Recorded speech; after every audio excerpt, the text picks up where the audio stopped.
Today we're going to be talking about academic success. I'm going to be sharing with you guys my tips, my tricks, my tools, my secrets, my mindset shifts that are useful to achieve and maintain academic success, all from a person that has been the top of her class, sometimes the top of the year, for 5 years consecutively in middle school and in high school, which makes me feel like I'm quite legitimate to talk about this topic to you guys. But if you do not know who I am, if this is the first time you're following on a YouTube video of mine or a podcast episode, hi, welcome to this channel, welcome to this corner of the internet. I'm super grateful to have you here. I'm Orlane. I'm a medical student in the UK, currently doing a master's in tissue engineering, and I'm obsessed with self-development. I'm obsessed with helping you guys heal and grow. I'm obsessed with helping you guys live a life that feels purposeful, that feels good. Honestly, my dream is that through my videos, I can help more of you wake up every morning feeling like you're grateful to be here, feeling grateful to conquer the day. And that's why I show up every single week on this podcast and on this channel, because that's really my purpose and I'm so devoted to it. But because this is who I am, I'm obviously going to be sharing and spilling the tea on all of the little tips and tricks that I've for academic success, for sure. But I'm also going to be looking at this topic from different angles, not just the tips and the tricks that I can share with you, also the drawbacks of this, the drawbacks of wanting academic success. The fact that you've clicked on this podcast, the fact that you've clicked on this video is because you're looking for something. You're looking to be the best, you're looking to be the top probably. And is this coming from a place of health, or is this coming from a place of not health? Is this an unhealthy thing? Are you running away from something by trying to be the best in school, by trying to be the top of the class? So we're going to be talking as well about the drawbacks of this whole situation. And then obviously we're going to finish with a positive note as to why this is a good thing to want to strive for, what being the top at school has taught me, and the lessons that have been obviously important academically, but also been able to translate in so many different areas of my life as well that I want to share with you guys now. Because obviously for me, school was 4.5 years ago now, 4 years ago. So I feel like I've had enough time to digest whatever high school was, and I have more tips that are coming from a place of, a bit more reflection for you guys. Also, before we start, I look like an egg today. Sometimes you just gotta look like an egg, okay?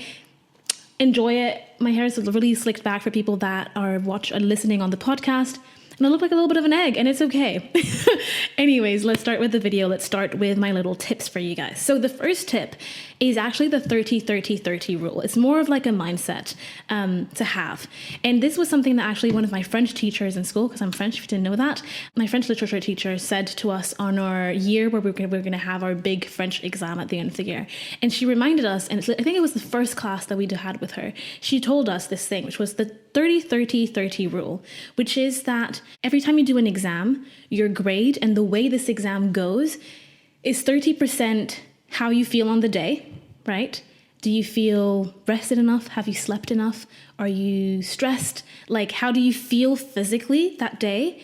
So your energy levels, you could say. 30% luck, what is actually on that paper? Because a lot of the times you're going to have revised pages and pages and pages of things, but the questions that are going to test you on might be exactly what you revised, might be things that are very different, or it might be a really small thing that you didn't think would fall, so you just brushed over it, right? So 30% of your grade is how you feel on the day, 30% of your grade is luck, and then 30% of the day is what you can actually control, like how much you actually revise, how much you actually know. And so she was saying how you have to realize and have to remember that the more you go in, every time you go in an exam, there's a lot of variables that you cannot control, especially the luck thing, you cannot control that. But there's 60% that you can control. You can control how you feel on the day. You can choose to go to bed on time. You can choose to, if working out before an exam isn't good for you or whatever, you can choose to get to know your body and know in what state your body needs to be in for it to perform the best for this exam. So this you can control. And then obviously the revision bit of it, how much you actually know, you can surely capitalize on that and really focus on that. Because the more you focus on how much you know, the least the 30% of the luck actually matter, right? If you have 50 pages to learn for your exam and you actually learn those 50 pages back to front, the luck factor is almost non-existent anymore because you know all of it. And if at this point something falls that you didn't know, it was just not on the paper that they told you to learn. So that's, unlucky, but also you were able to really hone in as much as you could on what it is that you could focus on and what it is that you could learn. So if you have an important exam coming up, if you have, important things that you have to really show up well and have a good grade that are like, sometimes you have exams that are life determining a lot of the times, and you have to be like, okay, if I don't do well, I can't go to this country. If I don't do well, I can't go to this school, and then I can't, achieve this dream that I had for a while, or whatever it is. So if you have exams that are literal barriers to entry to your dream, to the things that you want to do, remember that there is 30% of luck, and that luck can be tweaked and reduced by how much you actually know and how much you actually prepare for this exam, and how prepared you are physically, how you feel energetically on the day. So remember that it's 30, 30, 30, and that there's things that you can control, how much you know about this thing, how much you revised, how prepared you are for it, both how much you know, both like in your brain, how prepared you are for this exam, but also in your body physically. Like, if you spend the whole night cramming the information, you might know those 50 pages, right? You might know them back to front, but you won't be in the right state of mind. You won't be in the right physical place in your body to actually perform well. And so you might make dumb mistakes. You might make a silly mistake. You might read the paper wrongly and go cross-eyed and then respond the wrong thing because you read the question wrong. So remember that those 60% that you can really control, how you feel on the day as well as how much you know. So that's my first little mindset to remember. The next thing I want to talk to you guys about is very on brand for the whole Differently Moi ecosystem.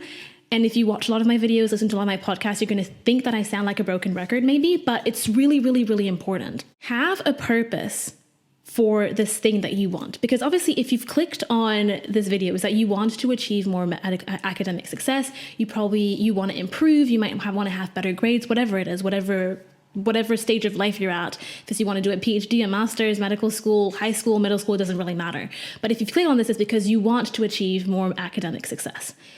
But my question to you is why? Why is that important to you? Because if you don't have a why, if you don't know why you're doing this, if you don't know what is pushing you to do this, then you're never going to know if you're doing this out of a place of health, out of a place of like genuinely like I need to do this because I want to go to medical school. And for me to be able to go to medical school, I need to have high grades and I need to like have a good UCAT score, a good BMAT score, a good MCAT score, whatever it is. Or are you being pushed and by something that is more unhealthy? Oh, if I had higher grades, I'd have more friends at school. If I had higher grades, people would think more highly of me. If I had higher grades and I had more academic success, I'll feel more lovable. If you sit down and you figure out the reason why you want this is more coming from the place of not as healthy, then you have something there that you're like, right, I have something to work on. I have something that I want to work on and realize, okay, why do I feel unlovable? Because I can guarantee you will get the grades. These tips will work. You will get the academic success. You will get the grades. You will be like, wow, like I've achieved all of this, but you're still going to feel unlovable, right? You're still going to feel not worthy. You're still going to feel like people don't like you as much until you've worked on the deeper rooted cause. And so that's why I always talk about the purpose, the why behind things, because there's no point in thinking that achieving something is going to fix you from the inside. You have to go inside, fix it, and then start achieving the things. And so knowing the purpose, knowing what is pushing you is first of all important to understand if it's coming from a place of health or not health, but it's also important to allow you to see where it is that you want to go. What is the goal? Where are you headed towards, right? Because if you want to go to medical school, you're going to have to have different grades than if you want to go to a different higher education. Different schools will have different criteria. And so knowing where it is that you want to go, knowing why you want these grades is important, right? There's no need to have a 20 out of 20 or 100% if the school only asks you to have 60%.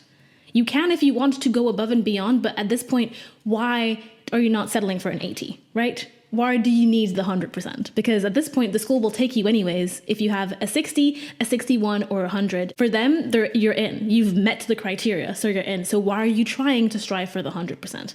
Kind of digress there. But have a purpose as to why you want to achieve that thing. It'll help you, first of all, know if it's coming from a place of health or not. And it'll help you to direct you in the right direction and help you keep your eyes on the goal, keep your eyes on the prize. Third thing is that honestly, the thing that has helped me be so academically successful, especially in school and even in medical school and stuff like that, is to actually sweat the small things. Don't settle.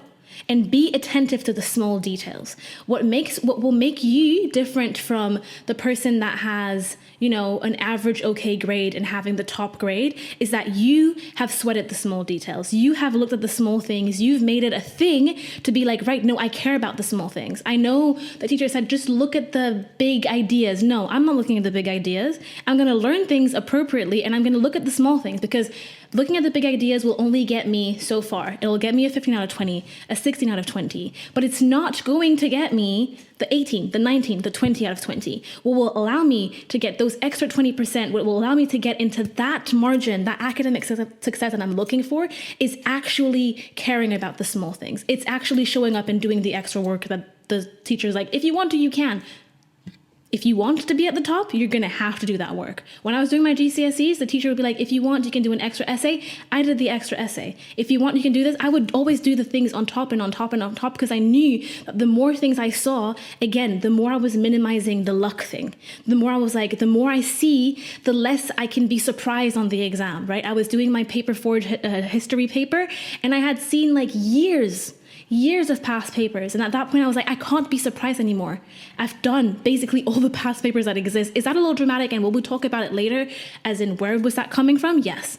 But if you want academic success, if you want to be at the top, you have to work like the people that are at the top, meaning that you have to sweat the small things. You can't just be like, oh, it'll be fine. I don't really need to know this. It's really written in tiny little baby notes. I don't need to know this. If you want to be at the top, you have to know that stuff. You have to look it up, because what will make a difference between somebody that has a 15 or like a 60% or whatever grade and an 80 and 90, 95 is that you sweated the small stuff and you were attentive to the small things. Sorry, I was a little aggressive with that. I didn't mean to be so aggressive with, if people that are watching, I was a little bit dramatic, but it's important. That's why I'm passionate. Let's use passionate as the adjective for this. The next thing that I want to share with you guys is that you have to be smart with your revisions, meaning that you need to adequately prioritize what you do in what order, and be malleable, be flexible, and not so rigid in the way that you do things. Meaning, you can prioritize your work, obviously based on what's coming up first. I personally have realized that this is not the best technique, because it doesn't take into account the unique individual that you are. Meaning, if you have an exam coming up on Monday and it's in math, and you're really good at math comes to you naturally, it's easy, it flows, it's simple, right? And then you have an exam in English the next day on Tuesday, right? It's just an extra day later. But English is difficult. It's difficult to find the words, to criticize the literature, appraise whatever it is that you have to do in English, and it's more difficult for you. Doing the math exercise and revising math first might not be the best thing, because math is easy for you. You could probably get away with revising that on the Sunday before and have started doing the English actually before doing the math, because English is harder for you. So you can do it obviously based on what's coming up first, but I would say that it's important to take into account how you feel in that subject and what the test is on. If you think that you're confident that you just have to have 4 hours of revision, 5 hours of revision, do a bit of a few exercises and you'll be fine, then you have to actually think about, before you actually start revising, you have to think about, right, what are the things that I'm revising for? What are the subjects that are coming up? And then in those subjects, what are the topics of the exam that are coming up?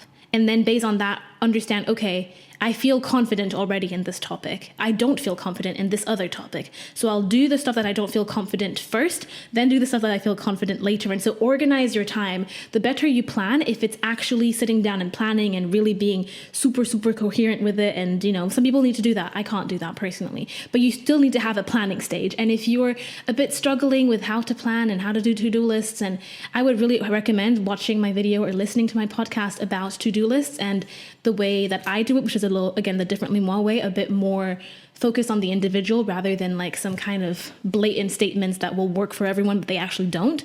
So I'll put that in I'll put that in the description and in the show notes below if you want to go listen to that. I also have a video about prioritization that could also be useful. So I'll put that all in the description, all in the show notes. So you can go to that and go listen to these podcast episodes if you think that they will be useful to you. So what was I saying? I was talking about the fact that you should be smart with your revisions.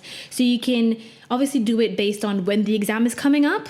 Again, I said it's not the best idea. Or you can do it based on how much energy you have, which is like if every Saturday after morning you're really, really tired and the afternoon you have more energy, I would recommend doing the math exercise first, because in the morning where you don't have that much energy because the math is easier for you. You're going to spend less energy revising that than if you did English in the morning, right? So then in the afternoon, if you have more energy, do the English work because you'll have more energy to actually spend on your English, which means that at the end, both your math and your English revision will be at the same level. That's what we're trying to do. If you want to be the top student, you have to get good at all the subjects at the end of the day. If you want to be the top of the class, right, all round, I'm not talking just one topic. I'm talking if you want to be coming out as the top of the class with the highest grade, when you combine all of your subjects together, you need to be very good in all subjects. And to be very good in all subjects, you have to adequately prioritize. You have to adequately be smart with your revisions.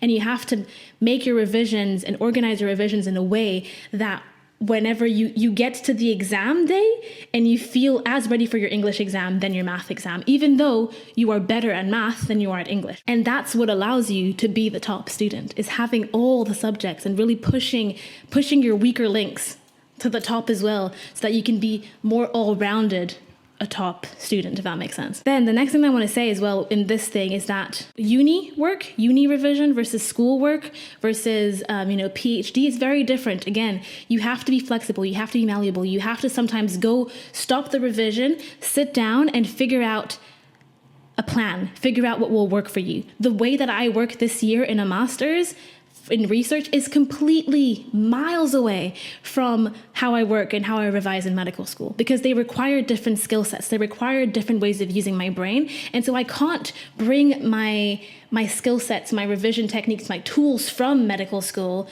to my master's. That's not how it works. It won't work in that way. I have to be creative in the way, like, right, the stuff from medicine will not work for this. So what am I doing for this that will work for this thing? And then I'll go back to medical school and I'll have to find new techniques and I'll have to go back to my old ways, right? So be smart with your decision. Again, with this, I feel like I've said a lot, but at the end of the day, you also have to find your own techniques that will work for you and your own ways that feel right to you to revise. The next thing that I think is just kind of a small added tip that's stemming off of this one that I just mentioned is that you need to figure out what works for you. At the end of the day, I don't work the same way that I did last year.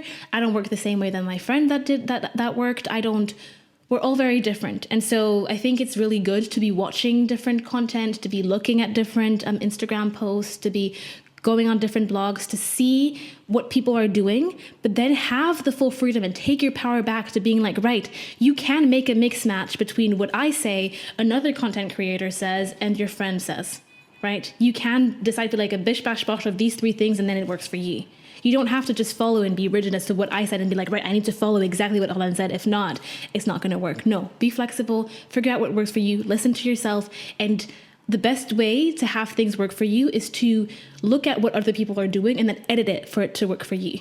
Don't think that whatever they're doing is the best thing. Just look at what they're doing. If you feel like, oh, this could work for me, look at it and then edit it for that, and edit it so that it fits into your life rather than you try to work for it. You know what I mean? So that it works for you and it works for your life rather than you try to work for it. That's also another sentence that I say all the time. The next thing that I want to tell you guys, and that's the last thing and kind of like my tips, is that you have to build momentum, right? It's kind of like a snowball effect. It's difficult to start off. It feels like you're spending a lot of energy. It's kind of like going to the gym.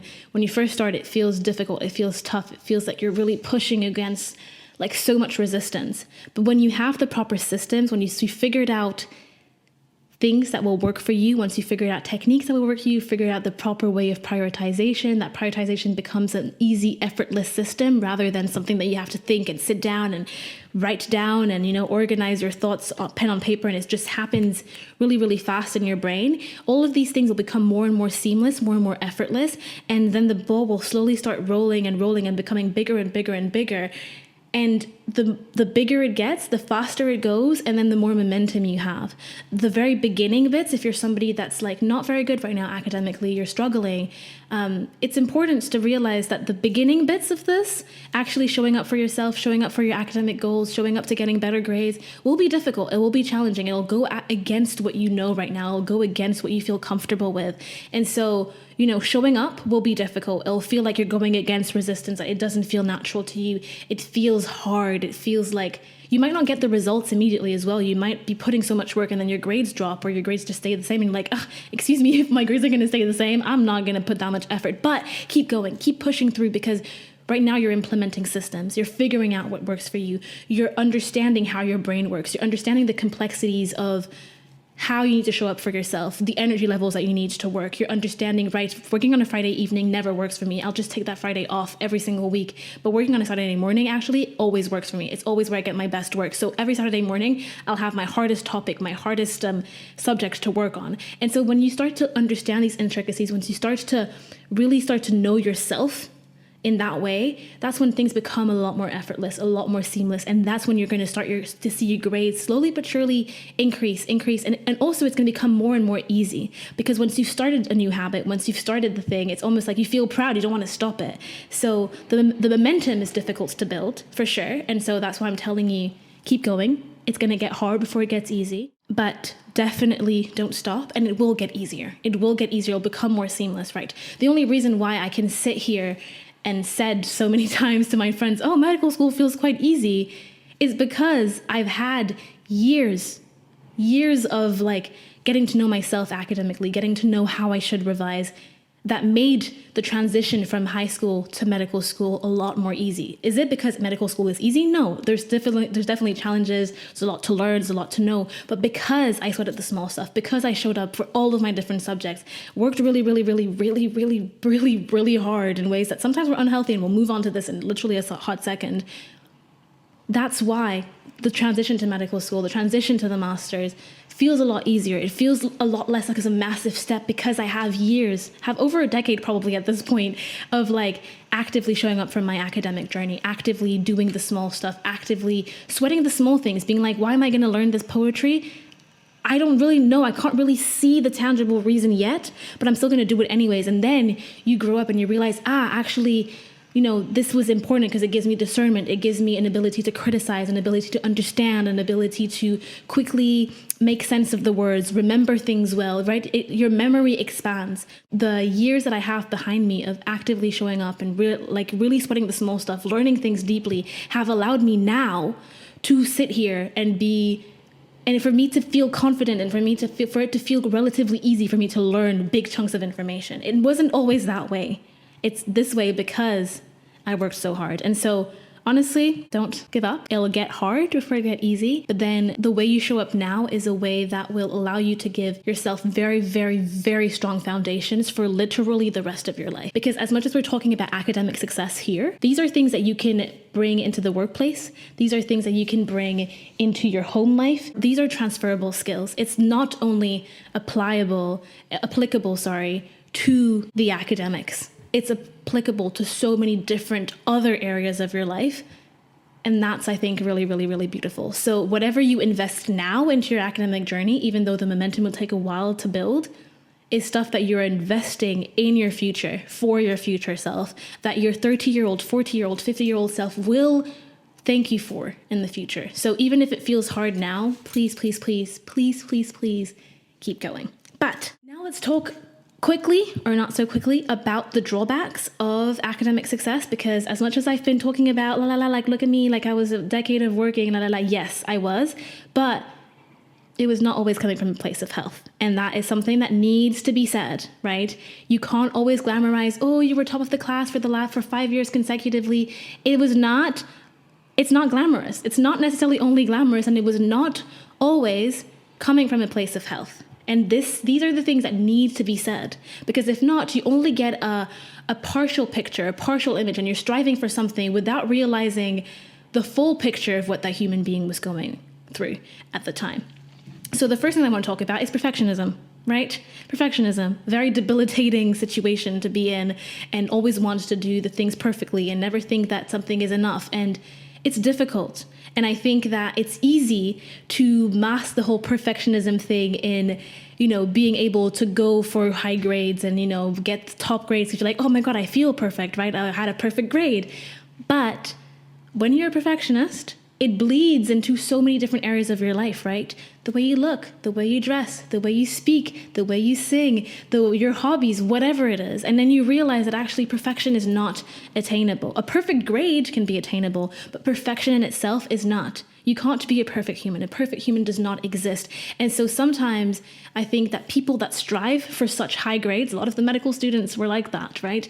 A lot of the people that strive to being the top of the class, the top of the school, the top of the grade, whatever it is, were driven by this sort of sometimes feeling of inadequacy and feeling that the only thing that can solve that is being perfect. And so we're like, how can we be perfect? Well, we'll go get perfect grades. And then we just do that without realizing that actually that's something that's not healthy. That's striving for perfection and using your grades and using, you know, kind of like metrics that don't, vanity metrics, is not something that will actually heal that part of you that feels inadequate, that part of you that might want to feel seen, that part of you that feels a little bit like, I need to be perfect, if not, I'm not going to be loved. You know, it can be very, very different things for very different people. But that is something that I want to say, that a lot of times, if you're somebody that's striving right now for perfection, for perfect grades, ask yourself, do I want perfect grades or do I want to be perfect? Do I want perfect grades, or am I trying to just control this like innate feeling of needing perfection in my life, needing to be perfect through my grades? That's a very, very different thing. And a lot of the times, especially if you want to become a medical student, right? You're going to think, right, I'm going to have all the perfect grades, it's great, it's great, it's great. And then you're going to move to medical school, you're going to start medical school, and you're going to realize that now you're with all the top of the students of all of the different schools of the whole of the UK or a lot of different countries. And then you're going to realize that now you're average, right? In medical school, you might have been the top of the class in your grade. You might have been the top of the class for years and, you know, consecutively like I am. When you go to medical school, a lot of the times you realize that you're kind of average amongst those people, amongst all of those people that are the top of the class. You become average. And then you're confronted with like, ooh, I'm average now. I still want to thrive for perfection, but I can't get to those grades. We're in medical school now. It's not as easy to get a top grade. It's almost kind of impossible to get a top grade without running myself in the ground, without losing my sleep, without ruining my health. And then you realize, okay, there's an issue there. I am a perfectionist, and it's not a good thing. It's not always a good thing, guys. And so that's what I want to talk to you guys about. What is driving you? Again, going back to the purpose. What is driving you for this? Because if it's the perfectionism, you're never going to be a perfect human. And the quicker you can start to see that, the quicker you can start to appraise that, the quicker you can start to have conversation with yourself as to why you're going after that, why you feel like you need to be perfect, what narrative is going in your mind that you need to be perfect for X, Y, and Z reason. Is it lovable? Is it worth? Is it feeling enough? Whatever it is. The quicker you can understand that, the quicker you can start to like go on a journey to heal that, to feel better with that, to better cooperate, to better cohabitate with this feeling, right? And then the more you'll realize, right, actually, I don't need to be at the top. I don't need to. And then when you move from the need, you can then move back into the want. Okay, actually now I want to. I want to because I feel like it's important for me to get top grades, because I feel like if I have top grades, I'll be the best doctor that I can be. Or if I have top grades, I'll have the best knowledge. For me, the grades are just a byproduct of me knowing a lot. And I think that it's very important to know as much as I can so I can serve my patients better, whatever the thing is. But you can't get to that and really actually mean that unless you've given up the need to be perfect, right? It's the shift from the need to the want. The next thing that I want to talk about, it's slightly similar to the perfectionism thing, but I think a lot of the people that want to be the top of the class, want to be the best or whatever, a lot of the times we have this kind of inherent belief that you're only valuable for what it is that you do. You don't realize that you're actually just valuable as is. You don't have to do anything to be valuable. But for some reason, you've learned at some point that you're only valuable, you're only seen, you're only worthy for what it is that you do. So you continue doing, and you want to be the top, and you like, and then so like sometimes being the top is not enough anymore. You have to be the top of a different league, because if not, like you're not worthy. And then again, you're going to hit yourself against a wall at some point. It doesn't matter when that happens. It will happen where you realize, right, I am at the top, but I still don't feel worthy. What am I running away from? And the thing that you realize that you're running away from is this feeling of inadequacy, this feeling of unworthiness, this feeling of not feeling enough that you think you could fix with an exterior situation, being the top, being the best academically.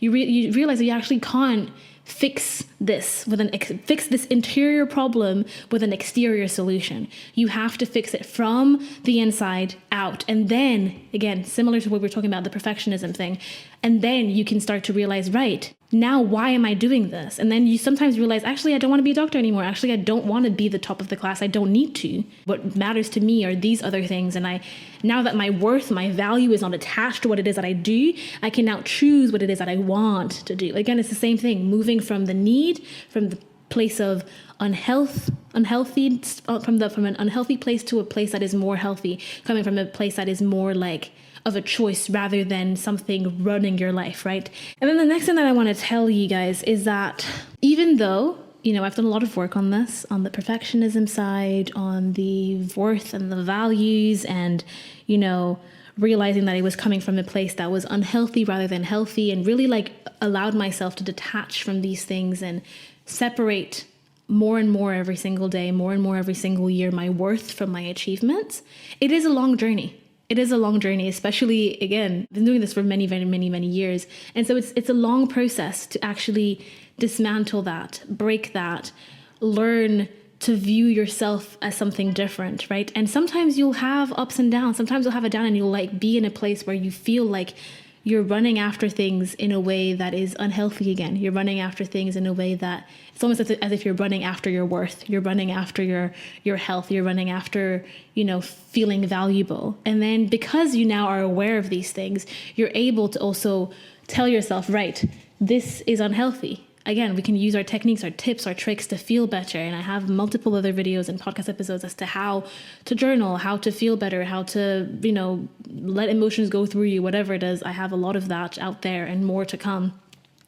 But you can go back to your tips, your tools, your techniques to get back to a place of health, to get back to a place of centeredness, rootedness, and a place that is not coming and not driven from your past, from things that are difficult to you, from perfectionism, from attaching your worth to what it is that you do. But again, it is a long journey, and it's difficult to break those habits, especially when you built those habits in childhood, when you built those habits in, formative years of your life. It's difficult to just break those overnight, and it won't happen. And that's why I want to actually, give you guys realistic expectations on this as well.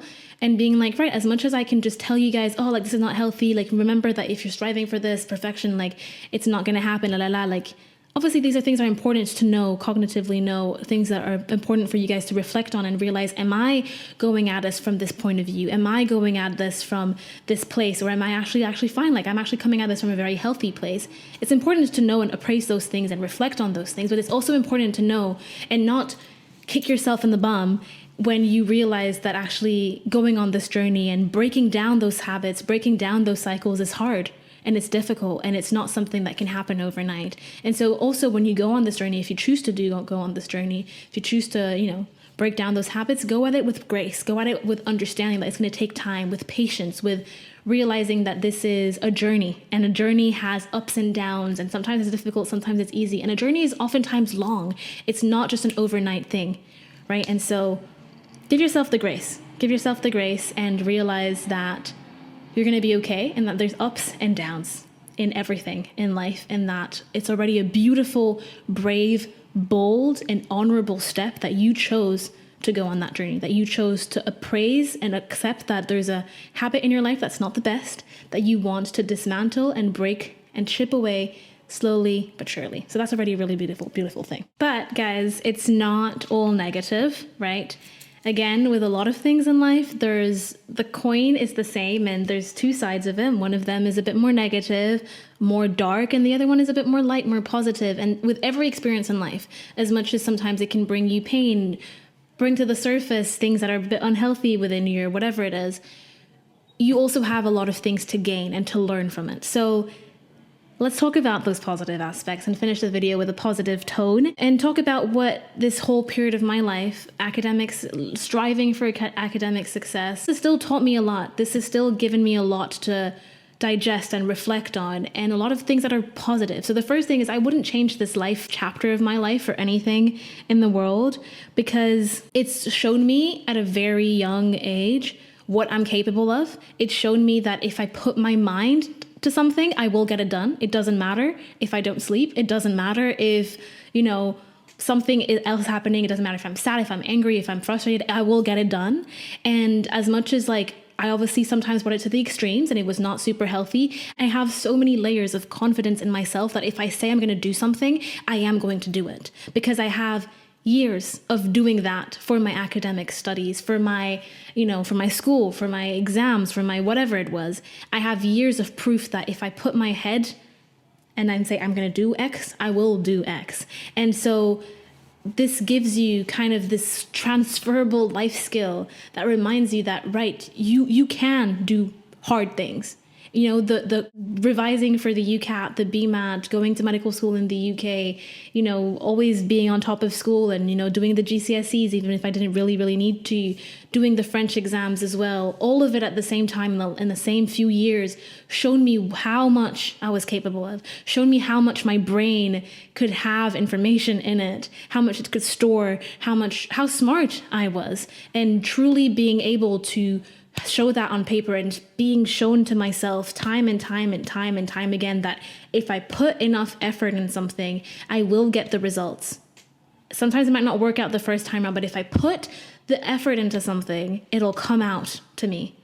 It's a really beautiful lesson that I think is really important to have.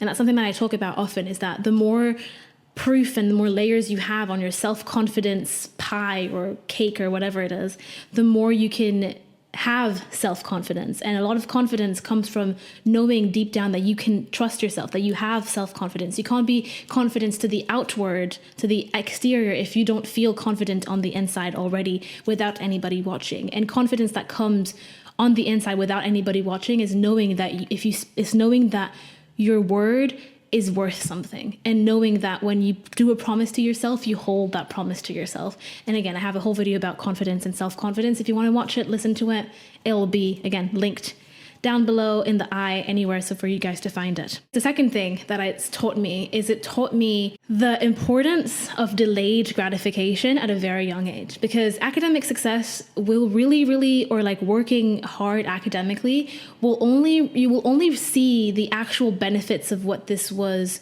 in your life, what this brought to you in your life, only later on, right?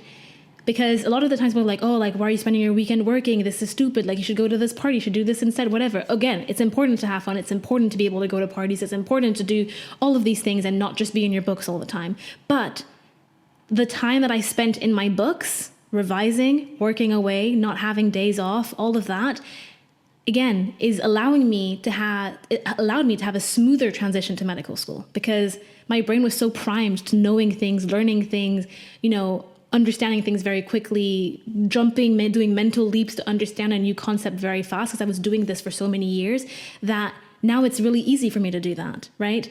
And so you only sometimes understand the power of school, the power of education, the power of showing up for yourself on that stupid little exam that was honestly useless, right? Sometimes you were in school and you're like, why do I need to know this thing? This is stupid. I'm never going to use it anyways. Yeah, you probably won't use this exact thing ever again.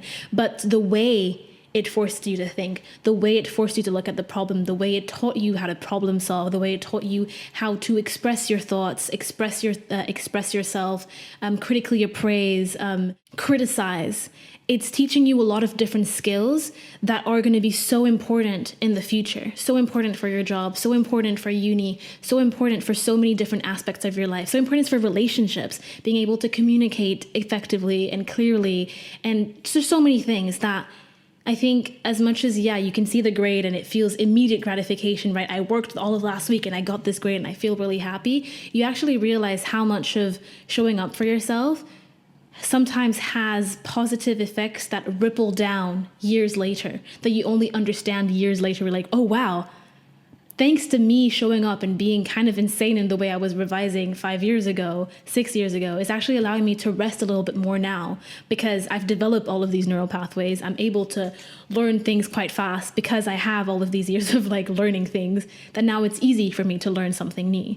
And so, sometimes you don't realize how much you're actually going to benefit from something only years down the line. And that's kind of a beautiful thing. So delayed gratification, that's something that I'm really learning through this whole process. The next thing that I want to say again is that coming back kind of like, it's kind of similar to the first point that I was saying, is that working hard does not scare me. It doesn't scare me. It doesn't intimidate me. I don't feel nervous. I obviously am like, oh my God, it's going to be so annoying, but it doesn't intimidate me anymore. I'm like, right, this is something that I've done. This is something that I've been doing. This is not something new. This is not something scary. I know that I'll figure it out. And again, going back to like those levels of self-trust, self-confidence, those layers of like years and days of knowing that if you do something and if you put your mind to something, you're going to get the result that you want. And so now hard work doesn't scare me, right? And at any level, master's level, medical level, whatever it is, it doesn't scare me. And so I think that's something that I've really learned from this kind of pursuit of academic success when I was a bit younger. And then the next thing, the last thing that I want to say is that it's actually really weirdly taught me that everything is figure outable, in the way that, like, you know how I was talking earlier about there's certain subjects that you're not that good at, but to be the top student, you have to get all of your grades in a similar place. You have to get really high grades in all subjects. That's what makes you the top. And so because obviously I'm human and all of us are human, and all of us have subjects that we're not great at. We all have subjects that we're really good at that come to us naturally. Having subjects that you're not great at, but that you still have good grades at because you work hard at them and you like try to be creative and find new ways to learn this thing and find a new way to remember and memorize something, it actually really shows you and teaches you quite young how figure outable things are, right? If you spend years figuring out like math on your own, math exercises, math problems on YouTube, on what at the time I was always using YouTube videos to help me understand math, right? And understand like how things work and how to solve a problem fast, and the way I understand conceptually what the X and the Y's and all of these things meant. Also, my father was helping me quite a lot, which was a really, really great help. But when you spent years figuring things out on your own because you were like, right, what my teacher is giving me on this paper makes no sense to me. I need to find a different way for it to make sense to me.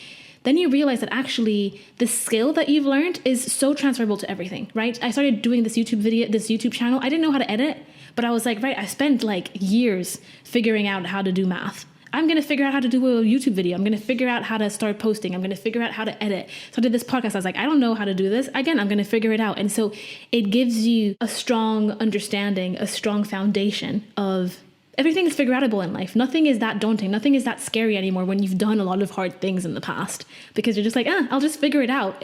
I will just figure it out. And that's a beautiful, beautiful thing. It's a beautiful place to be in life. So I'm very, very grateful to be at. And so, yeah, these are kind of the positive things that you can get from this sort of academic pursuit. I feel like I've talked enough today. I think this video is maybe 40 minutes long at this point.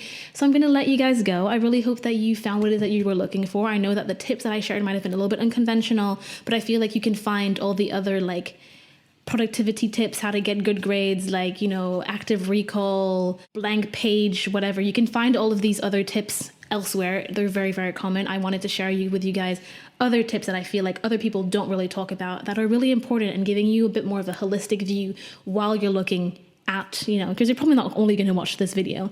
So I wanted to give you guys a different flavor, a different look at this topic that is unique to me, unique to differently why, But yeah, I really hope that you enjoyed this video. If you did, please subscribe to my channel, like this video, share this video with other people that could benefit from it as well. Again, I keep on telling it to you guys, I'm trying to create a community out here, and there's only so much I can do on my own, which is showing up every single Sunday, posting these videos, helping you guys, trying to go deep and helping you guys as much as I can. But I really need your help. I really would be so grateful and so honored if you had somebody in your life that you knew would benefit from this video, if you could just send them the link, and hopefully I can help them, and that will help us increase our community, grow our community together, and it'll be just a really, really beautiful, beautiful, beautiful moment. And I can't wait for us to grow more, and already so grateful for how many of you guys are watching these videos.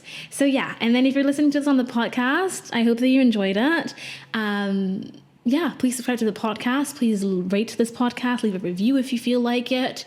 And yeah, I will see you guys next week. I love you guys so much. And I really hope that whenever you listen to this, whenever you've watched this, you were having a good day. And if you're not, that you're able to turn your day around so that you fall asleep with a bit bigger of a smile on your face. So yeah, bye guys. Love y'all.